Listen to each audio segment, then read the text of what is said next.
아니, 지금 감히 세계 1등인 중국인한테 함부로 대하면 어떻게 되는지 알죠? 중국으로 향하는 비행기 안에서 한 중국인이 지금 당신들 이러다가 감옥에 가고 싶어? 라며 내가 누군지 모르냐며 큰 소리로 난동을 부리고 있는데요. 과연 무슨 일이 벌어진 걸까요? 구독과 좋아요 부탁드립니다. 안녕하세요. 저는 프랑스에서 태어난 넬리예요. 저는 프랑스 코트 다지르에 있는 칸에서 살고 있죠. 제가 살고 있는 칸에 대해 간단히 설명을 드리자면 프랑스 남동부에 위치한 코트 다지르의 주요 도시 중 하나로 세계적으로 유명한 휴양지이자 문화 중심지로 자리 잡고 있어요. 칸 영화제 알고 계시죠? 바로 그 칸 영화제가 매년 5월에 개최되는 지역이에요. 영화제 기간 동안은 크루아제트 거리에와 해변엔 화려한 드레스와 턱시도를 입은 사람들로 붐비는 곳이죠. 정말 멋진 곳에서 태어나 자란 저는 아버지 덕에 동네에서 아주 유명한 효녀라고 불리고 있는데요. 저의 이야기를 들을 준비가 되셨나요? 저의 아버지는 유명한 항공사의 기장이셨어요. 어린 시절 저에게 많은 영감을 주신 아버지는 매번 세계 곳곳을 여행하면서 다양한 문화와 사람들을 만났어요. 집에 돌아오면 아버지는 항상 저에게 여행지에서 있었던 재미있는 이야기들을 들려주셨죠. 넬리야, 세상은 정말 넓고 아름다워. 사람은 항상 멀리 보고 넓게 생각해야 해라는 말씀이 늘 따라왔어요. 저는 아버지의 이야기를 들으며 상상의 나래를 펼치곤 했죠.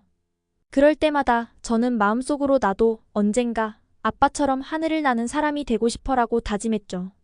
저는 아버지를 진심으로 존경하고 자랑스러워했어요.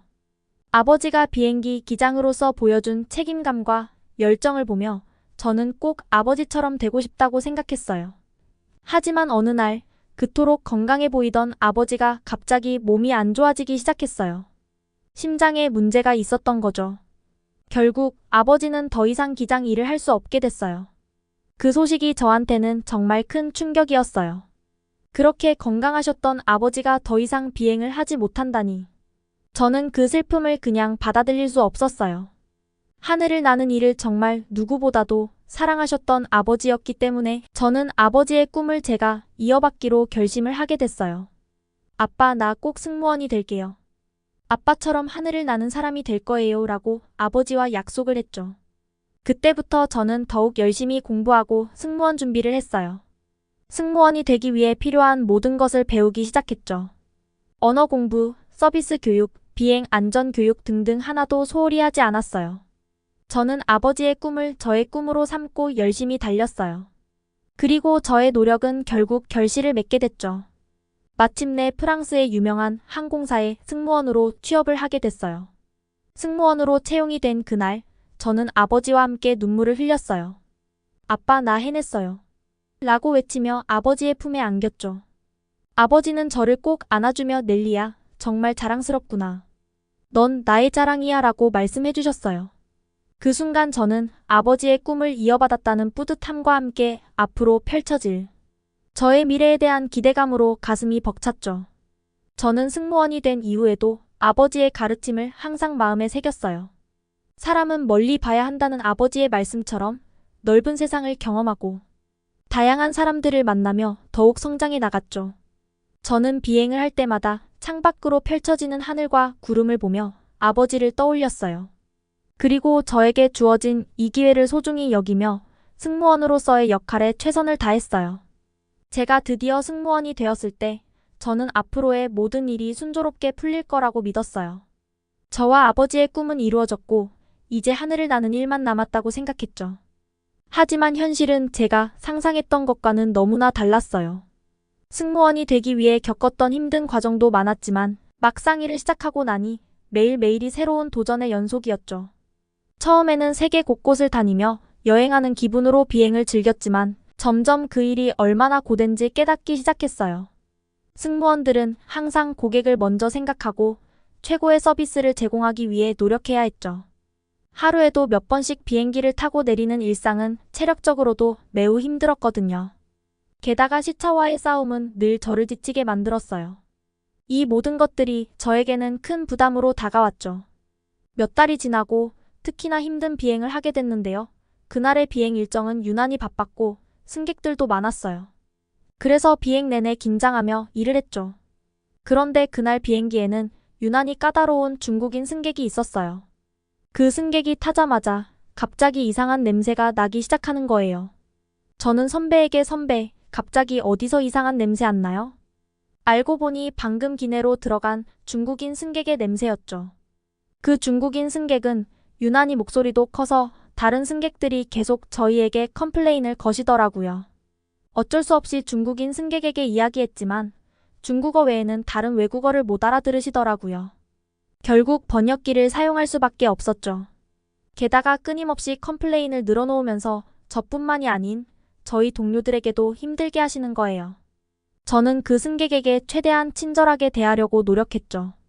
저기 뭔가 필요한 게 있으신가요? 라고 물어보며 미소를 지었는데 그 승객은 짜증을 내며 여기 서비스가 왜 이 모양이야? 라고 다짜고짜 소리를 지르는 거예요. 저는 무척 당황했지만 침착하게 대처하려고 했죠. 그러나 그 중국인 승객은 계속해서 불평불만을 늘어놓더라고요. 저기 저 승무원 서비스가 너무 별로니까 다른 승무원이 서비스해줬으면 좋겠어. 라고 저를 가리키면서 말이죠. 솔직히 너무 어이가 없더라고요. 어떠한 이유가 있는 것도 아니고 그냥 다짜고짜 이렇게 이야기를 하니. 그렇게 중국인 승객 때문에 힘든 비행이 끝나고 호텔로 돌아온 저는 진이 다 빠진 상태로 침대에 누워 생각했죠. 이렇게 힘든데 일을 계속할 수 있을까? 승무원이 되기 위해 그렇게 열심히 노력했는데 이제 와서 그만두고 싶다는 생각이 드는 거예요. 아버지와의 약속도 있었고 그 꿈을 이루기 위해 얼마나 많은 노력을 했는데 오늘의 경험은 저에게 정말 큰 충격을 주었죠. 하지만 그런 생각에 휩싸일 틈도 없이 다음 날 저는 다시 비행기를 타야 했어요. 출근 준비를 하며 거울을 보는데 피곤에 찌든 저의 모습이 보이는 거예요. 그 순간 아버지의 얼굴이 떠오르더라고요. 넬리야, 힘들 때일수록 더 멀리 봐야 해. 항상 긍정적으로 생각하고 내가 하고 싶은 일을 향해 나아가야 해라고 말씀하셨던 아버지의 목소리가 머릿속에 맴돌았어요. 저는 결국 마음을 다시 다잡고 열심히 해보자는 결심을 했죠. 하지만 그 결심이 쉽지는 않았어요. 매일매일 반복되는 고된 업무와 까다로운 승객들은 저를 계속해서 힘들게 했어요. 특히 그 중국인 승객 이후로 저는 자신감도 많이 잃었거든요. 하지만 포기하지 않았어요. 아버지와의 약속을 지키기 위해 그리고 제가 진정으로 원하는 일을 하기 위해 매일매일 최선을 다했어요. 점차 경험을 쌓으며 조금씩 자신감을 회복했고 까다로운 승객을 대하는 요령도 생기고 체력 관리도 철저히 했죠. 비록 힘든 날도 많았지만 하늘을 나는 일을 사랑했고 그 일을 통해 많은 것을 배울 수 있었어요. 그렇게 몇 달이 지나고 어느 날 또 다른 힘든 비행을 하고 있었어요. 그날의 비행은 특히나 길고 지치는 일정이었어요. 승객들은 많고 저는 여느 때처럼 최선을 다해 서비스를 제공하고 있었죠.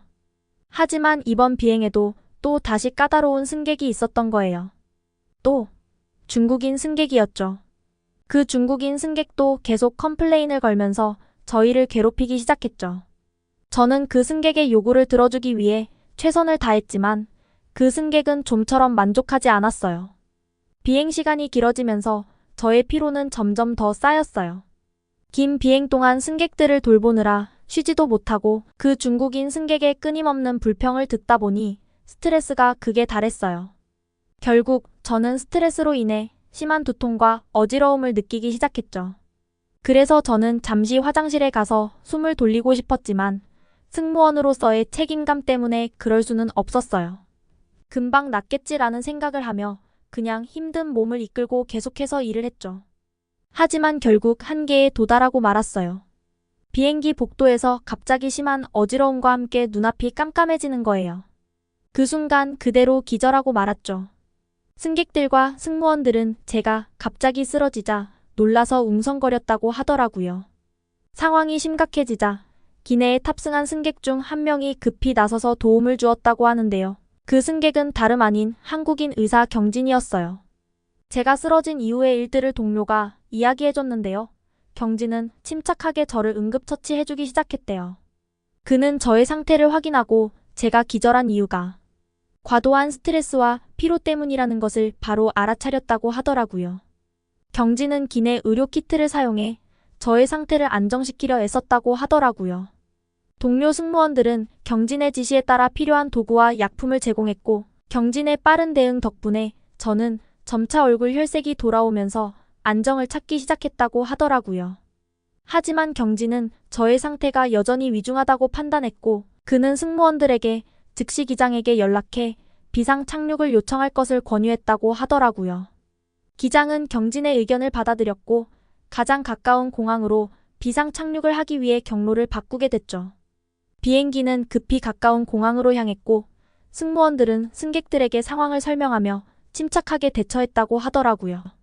비행기가 가까운 공항에 착륙하자마자 저는 급히 병원으로 옮겨졌어요. 경진은 저를 끝까지 돌봐주며 병원으로 동행을 했다고 하더라고요. 병원에 도착한 저는 곧바로 진료를 받았고 다행히 큰 문제가 없다는 진단을 받았어요. 의사들은 제가 극심한 피로와 스트레스로 인해 일시적으로 기절한 것이라고 설명했어요.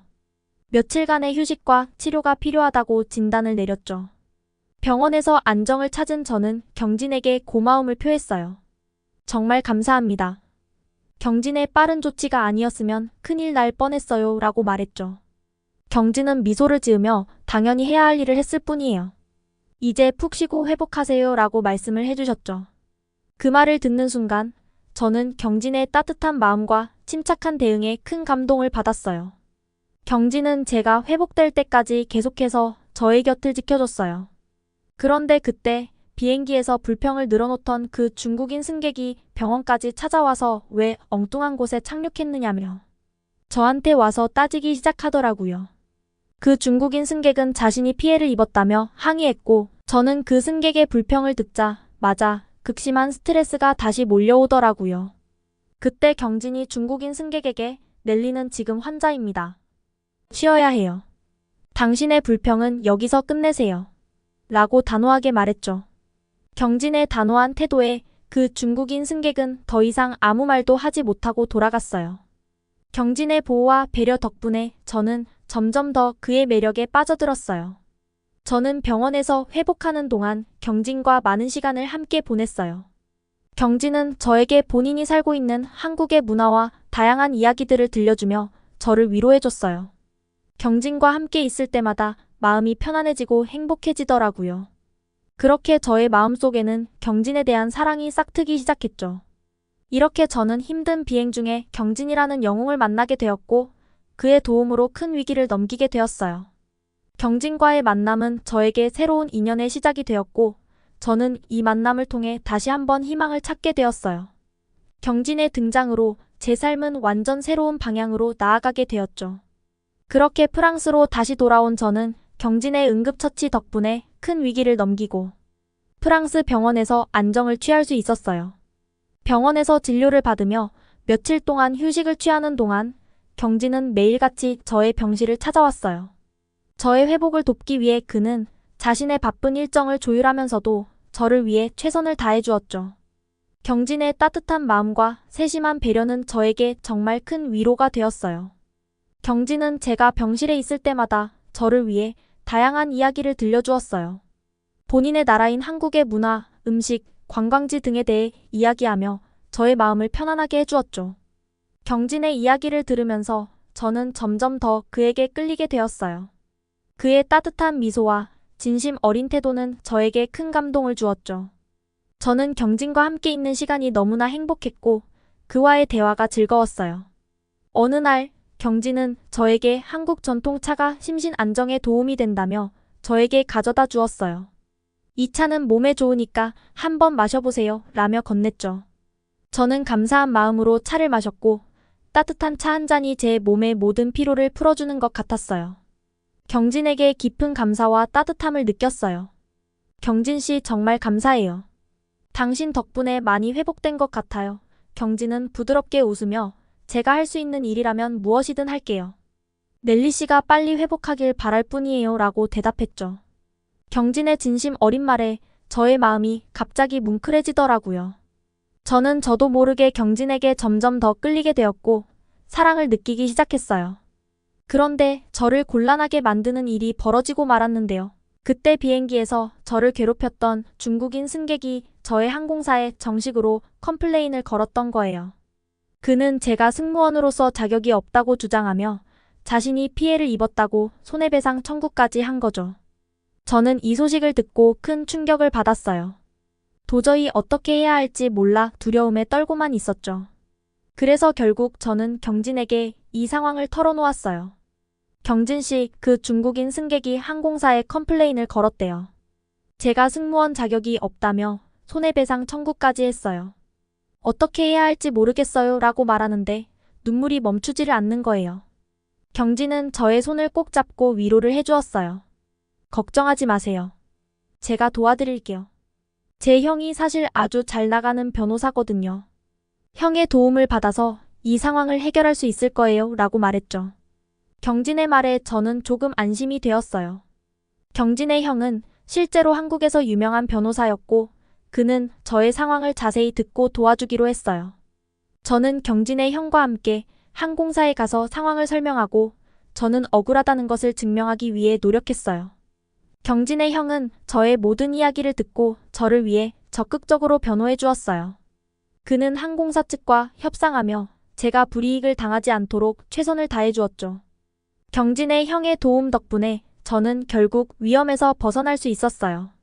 항공사는 저의 억울함을 인정하고 그 중국인 승객의 손해배상 청구를 기각했어요. 저는 이 모든 상황이 마무리되자 답답했던 가슴이 뻥 뚫리면서 한숨을 돌릴 수 있었죠. 저는 경진과 그의 형에게 깊은 감사를 표했어요. 정말 감사해요. 두 분 덕분에 큰 위기를 넘겼어요 라고 말하는데 저도 모르게 눈물을 흘리고 말았죠. 경진은 우는 저를 꼭 안아주며 넬리 씨, 이제 모든 게 괜찮아요. 당신은 훌륭한 승무원이에요. 그 누구도 당신의 자격을 의심할 수 없어요 라고 위로했어요. 저는 경진의 품에서 큰 안도감을 느꼈어요. 이렇게 저는 경진과의 사랑을 통해 다시 한번 큰 위기를 극복할 수 있었어요. 저는 경진의 따뜻한 마음과 그의 형의 도움으로 어려운 상황을 이겨냈고 저희의 사랑 또한 더욱 깊어졌어요. 저는 이 경험을 통해 진정한 사랑과 믿음을 배웠고 경진과 함께하는 미래를 꿈꾸게 되었어요.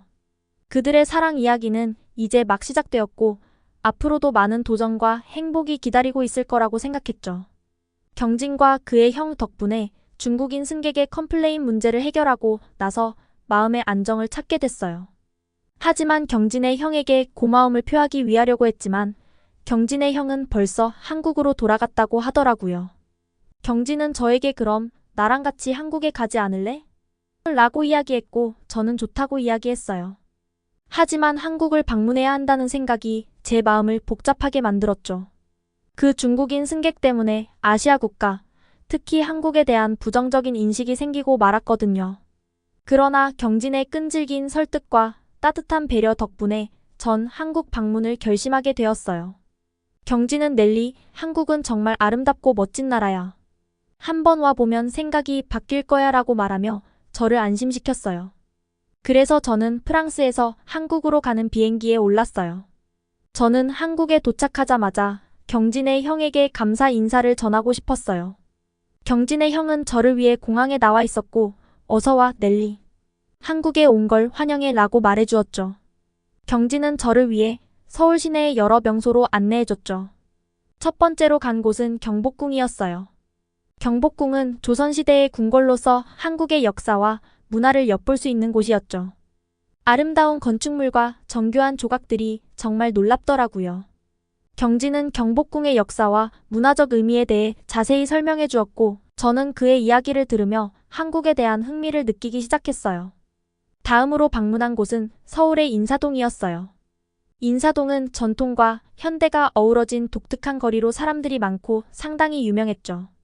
거리 곳곳에서 전통 공예품과 현대적인 예술작품을 구경하며 전통 가옥으로 만들어진 카페에 들어가 한국의 전통차를 소개해 주었죠. 따뜻한 차를 마시며 한국의 문화를 더욱 깊이 이해하게 됐죠. 저는 한국이 정말 멋진 나라라는 생각을 하게 되었어요. 아시아국에 대한 안 좋은 인식을 심어준 중국인 승객 때문에 한국이라는 나라에 오기까지 정말 많은 생각들을 하게 됐었는데요. 이렇게 한국으로 와서 경진과 많은 시간을 보내다 보니 한국에서의 시간은 저에게 정말 많은 것을 깨닫게 해주었어요. 한국에서 정말 놀랍다고 생각한 건 한국의 발전된 도시와 편리한 교통 시스템에 특히 놀랐던 것 같아요. 서울의 지하철 시스템은 매우 효율적이고 깨끗하더라고요. 제가 살고 있는 프랑스의 교통편은 정말 형편없다고 해도 과언이 아닐 정도로 더럽고 시간은 안 지키는 건 기본에 불친절함이 정말 입에 담을 수 없을 정도로 험하거든요. 저는 경진과 함께 지하철을 타고 다양한 장소를 다니며 서울의 매력을 느꼈죠. 그리고 한국 사람들의 친절함과 따뜻함에 큰 감동을 받았어요. 제가 외국인이다 보니 지하철에서 자리가 났음에도 앉아있는 게 조금 눈치가 보이더라고요. 혹시라도 제가 옆에 앉았을 때 저를 불편해하지 않을까? 라는 걱정을 했죠. 그런데 갑자기 한 어머니가 저의 손을 꼭 잡더니 빈자리로 저를 안내해 주시는 거 아니겠어요? 한국어로 말씀하셔서 그때는 못 알아들었지만 경진이 이야기해 주기로는 여기에 앉아요. 이쁜 아가씨라며 말씀하셨다고 하더라고요. 저는 어머니의 따뜻한 손길이 잊혀지지 않더라고요. 그렇게 어머니는 저를 빈자리에 끌어다 주시고는 노인 배려석으로 가서 앉으셔서 저를 보며 환하게 웃어주셨죠.